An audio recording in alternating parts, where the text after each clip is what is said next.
Emma Lynch. Yes, sir. Miss Lynch, you're charged with driving while intoxicated. You're facing up to 6 months in jail and or a $2,000 fine. And we're off. Miss Lynch is facing up to 6 months behind bars. This isn't just a slap on the wrist, folks. A DWI charge in Texas is serious business. What would you do in her shoes right now? Fight it or take a deal. And we're going to do probable cause. You have the right to remain silent. Anything you say can or will be used against you. You have the right to have an attorney present. If you cannot afford one will be appointed to you, man. Yes, Judge. On November 3rd, 2024, an officer was dispatched to a possible intoxicated driver. The witness, a Harris County toll authority wrecker, advised that he observed the defendant's vehicle stopped in the entrance ramp of West Little York Road to the West Sam Houston Parkway North, and observed the defendant's motor vehicle stop erratically on the roadway and jump over the curb on the service road. The officer conducted a traffic stop on the defendant's vehicle after observing it to have been traveling at a low rate of speed and failed to stop at a designated stopping point. The defendant initially accelerated as the officer approached. Upon contact with the defendant, the officer observed her to have a strong odor of an alcoholic beverage, slurred speech, red glassy eyes, and major disorientation. The officer also observed Refusing the test and needing a blood warrant? That's a red flag in any case. Judges hate refusals. It screams non-compliance. Think this hurts her chances? Drop your thoughts in the comments. the defendant to have been swaying and have difficulty keeping her eyes open. The defendant's passenger advised the defendant was drinking. HGN was performed, 6 out of 6. The defendant denied to perform walk and turn and one leg stand. The DIC was read, but the defendant refused, and a blood warrant was signed and executed. Okay. Any prior to DWIs? There was a dismissal out of Bryan County in 2023. Anything else? No, Your Honor. Yes, that was the only other DWI judge, but she also had a failure to ID, giving false or fictitious information, also out of Bryan County, and she received 12 months probation from that. And those were both out of the same transaction. Yes. Got it. Okay. Ms. Lynch, I'm going to find that there's probable cause to go forward with your case. I'm ordering you now. But let me ask you, do you have a Texas driver license? Do you have liability insurance in your name? Can you run her license, Alex, please? I'm now placing a restriction on your license. You're not allowed to drive any vehicle that doesn't have an ignition interlock on it. If you're caught driving a vehicle that doesn't have an interlock, then you will go to jail. You will not get any more PR bonds. I'm filing paperwork now with the Texas Department of Public Safety so that every officer knows you are supposed to drive a vehicle that has an interlock. If you're caught driving one that doesn't, they will take you to jail. Whoa! Judge just issued an ignition interlock restriction. Translation: she can't drive anywhere unless her car breathalyzes her first. Imagine needing a breath test just to get to work. Got it. I am also ordering you not to consume alcohol, illegal drugs, unprescribed controlled medication. You will be randomly tested. If you test positive for drugs or alcohol, likewise, you will go to jail. If you continually test positive, that tells me that you have a problem, and I can have a contempt hearing, hold you in contempt, slap you with 180 days, probate it for 2 years, and put you in a rehab facility. Don't. If you have a problem with drugs or alcohol, address it, because if it becomes a problem, I'm going to take care of it, and I promise you're not going to like the way that I do it. Do you understand? Okay. I will have you sign. How old are you, ma'am? Oh, What do you do for a living? I work at a perfume kiosk, but I'm in nursing school as well. So You're in nursing school. nursing school. Okay. Would you like to apply for an appointed lawyer, ma'am? Okay. Do you mind giving an application? We'll have you fill out an application. I need to know whether you qualify. I'll have you sign a wreath of Victoria. You'll meet with Fleischer for your bond conditions, and then we'll have you take your signature box, ma'am. Please. Can you speak English? Yes, yes. Come up. They can all come up. Yeah, oh yeah. They can all come up. The more the merrier. Thank you for coming. I wish it were under better circumstances. And I'm sorry that you guys are having to come here and deal with this, but better now than 6 feet under in a pine box, right? We've had a lot of issues with him. And I think that, I don't know, I mean, I guess you realize and the spiel that I give to everybody is that watch the news, which I hope you do. Every day, someone dies in Harris County from a DWI. Every single day. We in Harris County lead the nation. We lead the nation in DWI fatalities because it happens so much. Is it because we have 4 million people here? I don't know. Is it because Harris County is 3 hours from one side to the other. I don't know. But that's what it is. And it's disgusting. And what scares me with him is he has 3 open DWIs in 3 different counties. That is extremely scary. And we're lucky that no one has been injured, a life has not been taken, because it could have gone so much worse. The reason that it's taking as long as it is because he does not have, I'm presuming he doesn't have a lawyer in Nueces, right? This time, that's correct, Your Honor.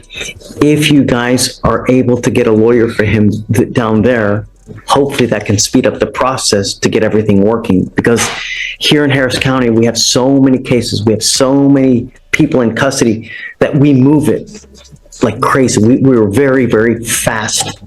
We're a fast-moving criminal justice system here. Fort Bend is building their way up to being as big. 3 open DWI cases in different counties? That's not just reckless, it's terrifying. No wonder the judge is hesitant. But can family support alone turn someone around? Or is this a classic case of too little, too late? As we are, so they're a little bit slower, but in the other counties, in like Brazos and Nueces, Corsicana, and they do things a lot slower. So if you pick up a case, you may not go to court for 6 to 8 months, and then you start dealing with it. It looks like that's what's happening over there.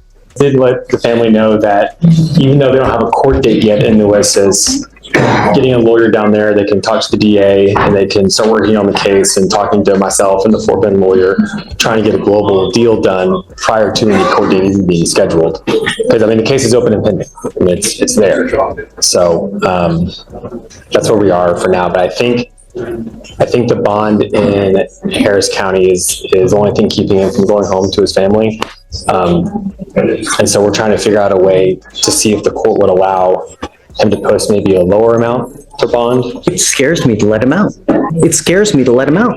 He's repeatedly shown us that he refuses to comply with bond conditions. If I let him out, what's going to happen? Is he going to pick up a 4th?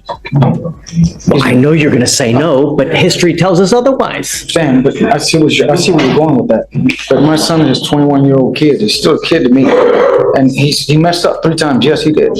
But he's ready to come out and do right with society and do the way he's supposed to. He's going to come out, he's going to live with me. He was out there living in. Asterisk, the judge's fear is palpable. And honestly, he's got a point. Studies show repeat DWI offenders are 70% more likely to cause fatal crash. But listen to the dad's desperation. He's offering round-the-clock supervision. Could that work? Or is this a band-aid on a bullet wound? The courtroom tension, chef's kiss, asterisk. It's because he's turned into a welder. And I never agreed with him. I told him, I said, I don't like that for you. I'm a roofing contractor. He's going to be living under my home. He's going to be staying with me.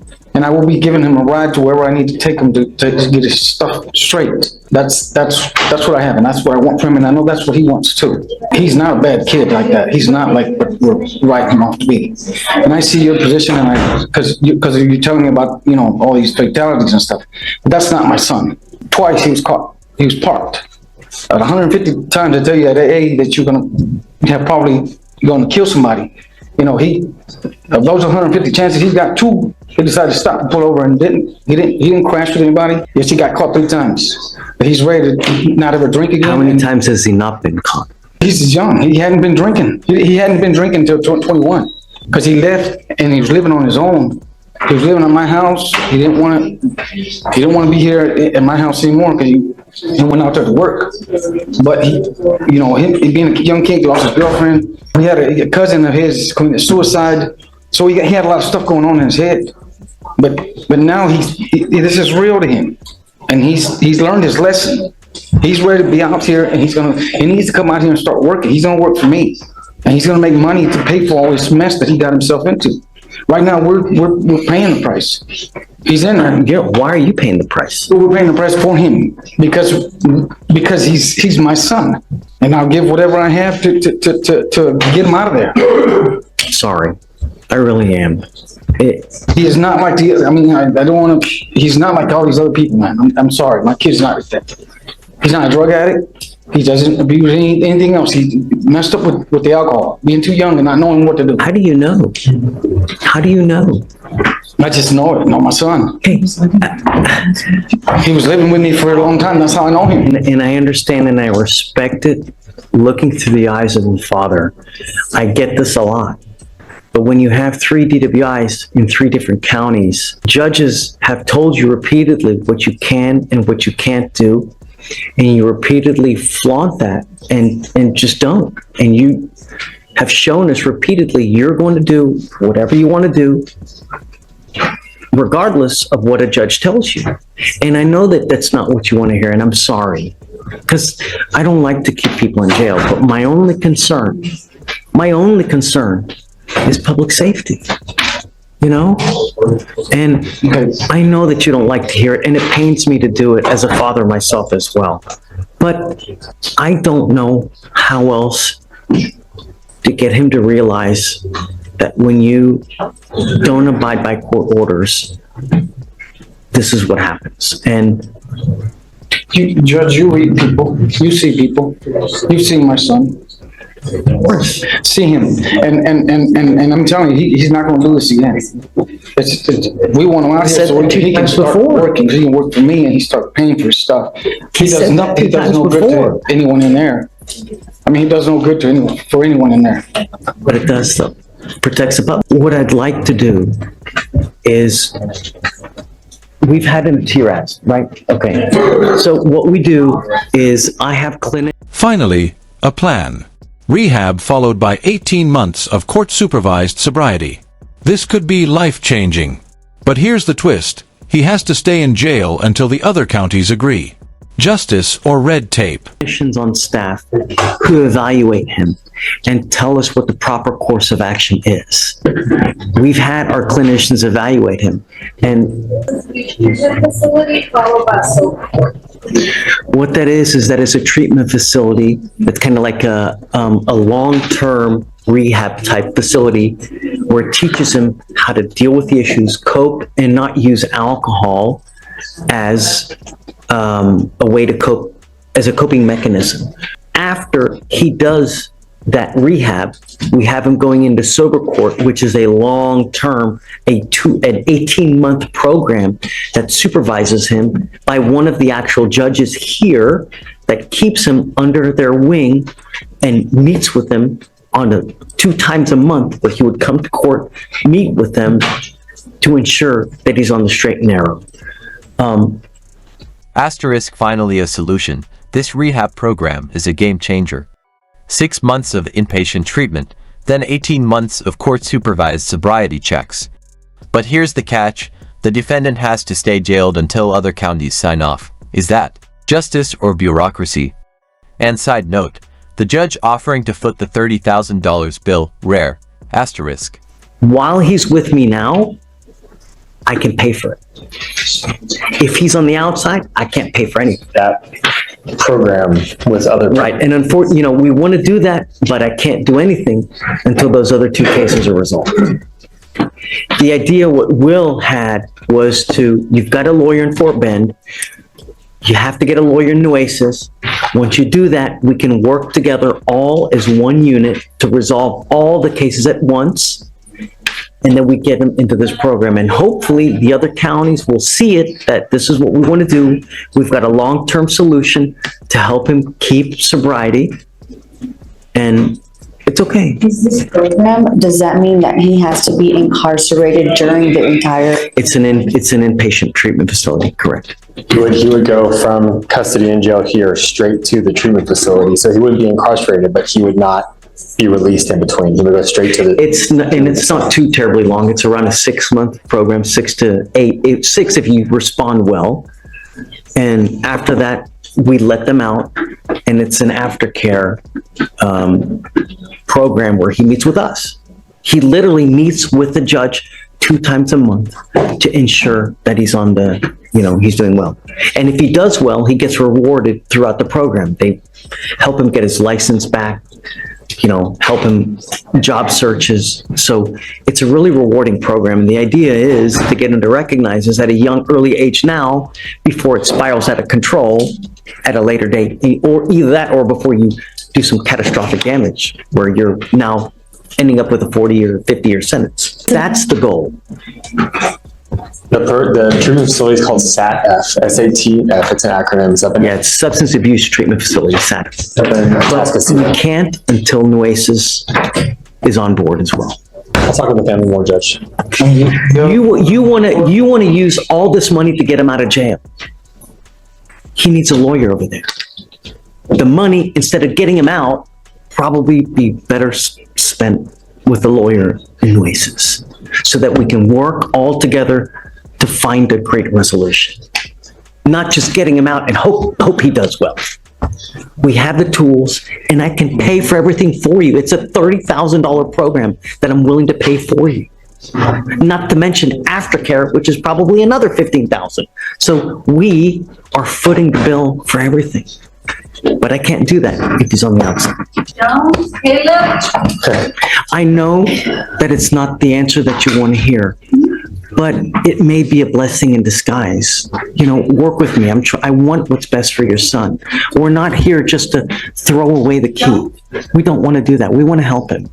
Sometimes it's better in the long term to sit in there, get him in the facility, than to just put him out and throw him out there in the wolves and hopes that he does well. Okay. I'll talk to him further. Thank you, Judge. Okay. Good morning, Mr. Fontnau. Sir, you're charged with driving while intoxicated. You're facing up to 6 months in jail and or a $2,000 fine. We're going to do probable cause. You have the right to remain silent. Anything you say can or will be used against you. You have the right to have an attorney present. If you cannot afford one will be appointed to you, sir. Yes, Judge. Okay. On November 17, 2024, the officer responded to a medical assistance call at a public roadway in Harris County, Texas. Upon arrival, the officer observed the defendant's motor vehicle stationary in a moving lane of traffic. The defendant was asleep in the driver's seat of the vehicle while it was still in drive. The officer observed 3 open containers inside the vehicle in plain view, all of which were cold to the touch. Drinking while driving? Yes, Judge, all cold to the touch. And after several attempts at waking the defendant, the officer broke the back passenger side window and placed the vehicle in park. When the defendant woke up, the standard field sobriety tests were performed, HGN 6 out of 6, walk and turn 4 out of 8, one leg stand 1 out of 4. DIC were read, but the defendant refused. Blood search warrant was obtained and executed. Any priority to be eyes? No, Your Honor. Mr. Fontnau, I'm going to find that there's probable cause to go forward with the case. Do you have a Texas driver license? Yes, sir. I'm now taking away your privilege to drive. You're not allowed to drive for the foreseeable future. Do you understand? And I would hope that you recognize it's elementary that you're not to have alcohol in the car while you are driving. If I find that you consume alcohol, if I find that you use illegal drugs, I will put you in jail. You will not get any more PR bonds. You will be signing an affidavit with me today promising me you're not going to drive, and I don't care if Jesus needs a ride to church. You get into a car and drive, I can have a contempt hearing. You can be facing up to 6 months in jail and a $500 fine every time you drive. Do you understand? Yes, sir. Mike, when I know that he appreciates the awesome power and privilege it is to drive, I will allow him to drive. But until that point, and you coming up here telling me, oh, I've learned my lesson, means nothing to me. Actions speak louder than words. Heed this warning. You will not get another one. Do not drive. Do you understand? Particularly the court wants him to demonstrate that. I don't know. Creativity goes a long way, but I want you to appreciate what it is to be able to drive. Living in a city as big as Houston without the ability to drive blows. Do you understand? And I want you to appreciate that and understand that. I'd like a little bit of time in the past. A little creativity goes a long way. But, how old are you, sir? He's 19. You're 19 years old. What are you doing with yourself these days, Mr. Fontnau? I currently work in Conroe. I'm a diesel mechanic, so. He's employed full-time and he's never been in trouble. It's just for what it's worth. Did you graduate from high school? Yes. You need to understand that your life is just now starting. And what you make of your life now, it's a road, right? That you're building in your life now. That road can be smooth. It can be glorious, paved in gold, or it could be a chunky, rocky piece of crap pot, just cobbled stone that are filled with holes because you're in and out of jail. You're setting yourself up for the next 40 years of life. And if you end up in and out of jail with conviction after conviction, with drug problem after drug problem, it's not a good way to go through life. This life is about money, and it's about... Boom. Mic drop. The judge lays it out. Your life, your road. At 19, Fontnau still has a shot at turning the wheel. But here's the real question. Should all first-time offenders get this kind of wake-up call? Sound off below. This. Do you understand? And I want you to appreciate all this. And when I know that we do, then you and I can talk again. Above all else, do not consume alcohol. You have a lawyer. Because you have a lawyer, I will waive your appearance. It is your responsibility to stay in touch with Mr. Trent, and he will tell you when you have to come back to court. If he tells me he can't get a hold of you because you're playing games, I will issue a warrant for your arrest. You pick up a new case, violate conditions, don't stay in contact. We're not going to have a good experience here. If you do as you should, then hopefully we'll come out of this unscathed. Do you understand? Do you have any questions? Okay. All right, guys. I'll have him sign the affidavit. We'll have him go sign a receipt of Victoria. You'll get with Fleischer your bond conditions, and after that, you're free to go. Judge, please, the court, I'll probably bring him back in about 30 days, just so you can check his progress. Certainly can. Let's see how things are going. But him coming up here and just saying that I missed my license, I want to see some kind of proactivity. Okay. You know? All right. All right. Okay. Thank you, Your Good luck Honor. to you, sir. You excused? Yes, sir.